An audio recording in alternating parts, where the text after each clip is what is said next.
RTX 5060 Ti 16GB graphics card அதோட 8GB வேரியண்டோட compare பண்ணல கிட்டத்தட்ட 16 மடங்கு அதிகமாக சேல்ஸ் ஆகுது.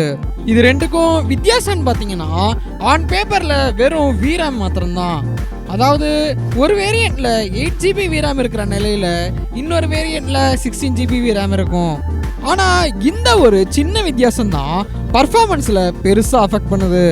அதாவது பெஞ்ச்மார்க் படி பார்க்கையில் இந்த 16GB கிராஃபிக்ஸ் கார்டு அதோட 8GB வேரியண்டோட கம்பேர் பண்ணையில் AAA கேம்ஸ்லாம் கிட்டத்தட்ட 35% பெட்டர் பெர்ஃபார்மன்ஸ் கொடுத்துருக்குது.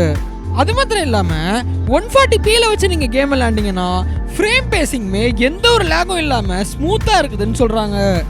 என்னதான் இந்த ரெண்டு கிராஃபிக்ஸ் கார்ட்லையும் ஒரே சிப் பயன்படுத்தியிருக்கிறது மாத்திரம் இல்லாமல் அதில் இருக்கிற கூடா கோர்ஸும் கிளாக் ஸ்பீடும் சேமாக இருந்தாலும் இந்த 16GB வேரியண்ட்டில் கண்டிப்பாக ஒரு நல்ல கூலிங் சிஸ்டமும் PCBயும் கொடுத்து வந்திருப்பாங்க. இந்த ஒரு காரணத்தினால இந்த 16GB வேரியண்ட்னால ஹைலோ டாஸ்கையுமே சீம்லெஸ்ஸாக ஹேண்டில் பண்ண முடியும். இந்தியாவில் இந்த 8GB கார்டு கிட்டத்தட்ட 41,000லேருந்து 55,000 ப்ரைஸ் ரேஞ்சில் இருக்கிற நிலையில் அதோட 16GB வேரியண்ட்டை பார்த்தா கிட்டத்தட்ட 49,000லேருந்து 68,000 வரையும் போகுது.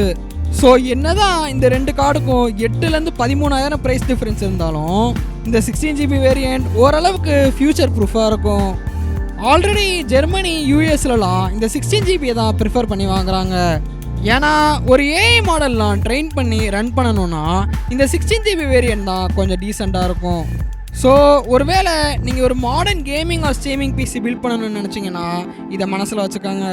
அப்படியே இதுமாரி டெய்லி புது புது விஷயங்களை தெரிஞ்சுக்கிறதுக்கு இந்த வீடியோக்கு ஒரு லைக்கை போட்டு நம்மளோட சேனலையும் சப்ஸ்கிரைப் பண்ணி வச்சுக்கோங்க.